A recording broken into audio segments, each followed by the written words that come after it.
Today we make a strong statement in El Paso. We do not want this wall. Today Texas does more trade with Mexico than all the European Union combined. For centuries we have intertwined families, communities, people, and trade. And now is the time to take this historic moment, a new administration in Washington, D.C., and send a clear message. We want a message of friendship, we want a message of hope, and we want a message of renewed and strengthened ties to our friends and families in the Americas. Let us take the money that is now destined to be spent on muros de odio and put it into investment in infrastructure and human capital along the border. Today we will deliver this letter to Washington, D.C., to President-elect Obama and to the members of his cabinet who thankfully are from the border or know the border.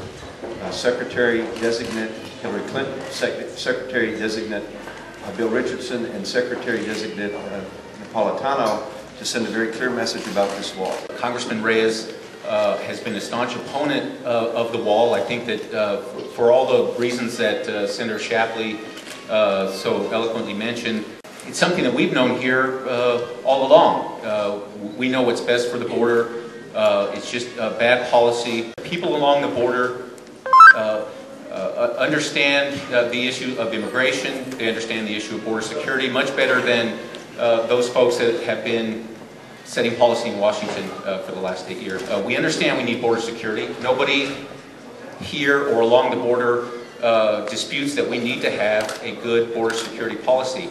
But that entails immigration reform, a thoughtful policy, working closely with all the partners along the border. That includes our friends in Mexico. We can do it. We know what's best. We can do this.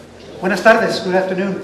I'm Jose Rodriguez. I'm the El Paso County Attorney, and I also proudly join in signing this letter in opposition to the construction of this wall. Not only in opposition to the construction of the wall, but asking that this wall be torn down.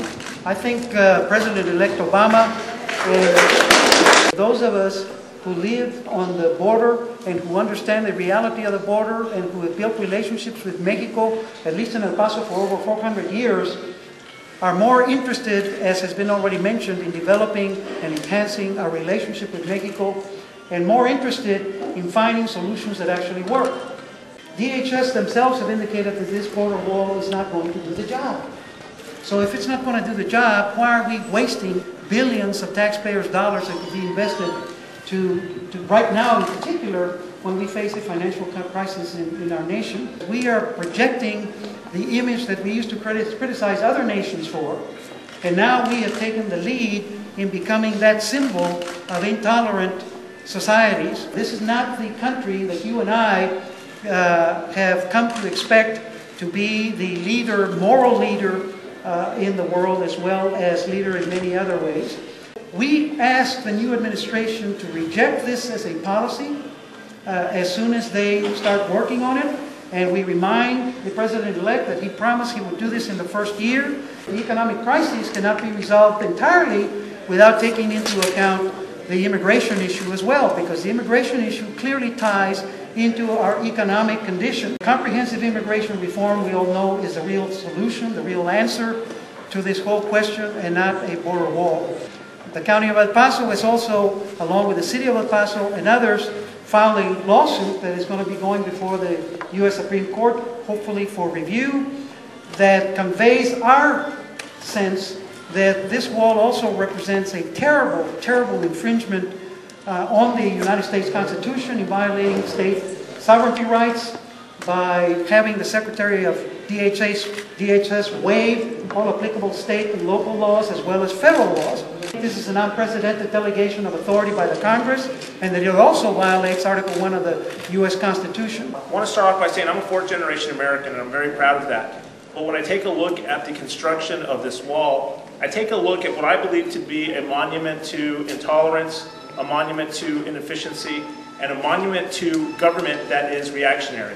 And I too join the county attorney, and I join the congressman, and I join the state senator in asking this new administration to simply tear down this wall. It is an anti-American measure. This country was founded on principles of equality, tolerance, a beacon to hope for peoples from all around the world. And there is no doubt that we want to have a secure border, but we want to do it in a manner that is in the American tradition, and the wall, quite simply, is not. And I hope that with the new administration, there is an open mind and open perspective when it comes to border issues, because nobody understands border issues better than the people that live on the border. When I travel to Monterrey, when I go to Tijuana, when I go to Mexico City, it is called by my colleagues muro de odio, a wall of hatred.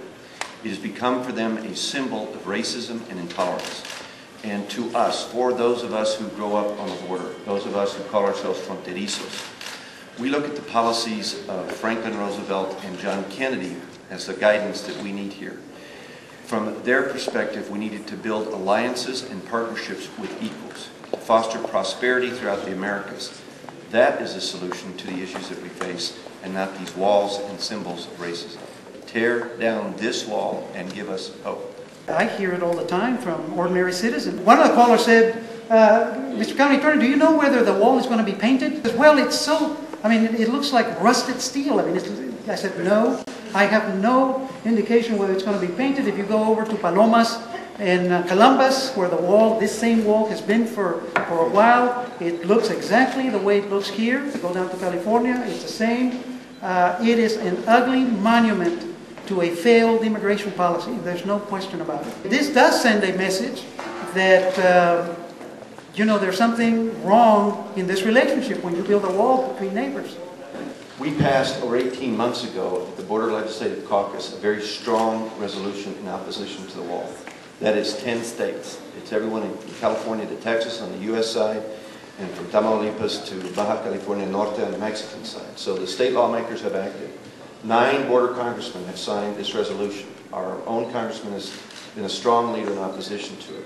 Now the question is, how do we take this message from the Americas to an American president?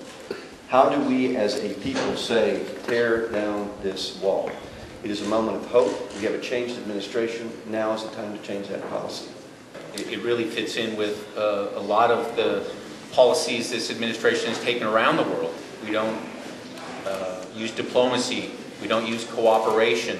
It's basically our way or the highway. We're going to have to go now and move into super drive mode to try to recover from the policies that we've been faced with along the border, which really, frankly, is just kind of ignorant of daily border life here, and you all know that. Unfortunately, this issue, along with several other issues, have been hot-button reactionary issues that have been flamed for political reasons.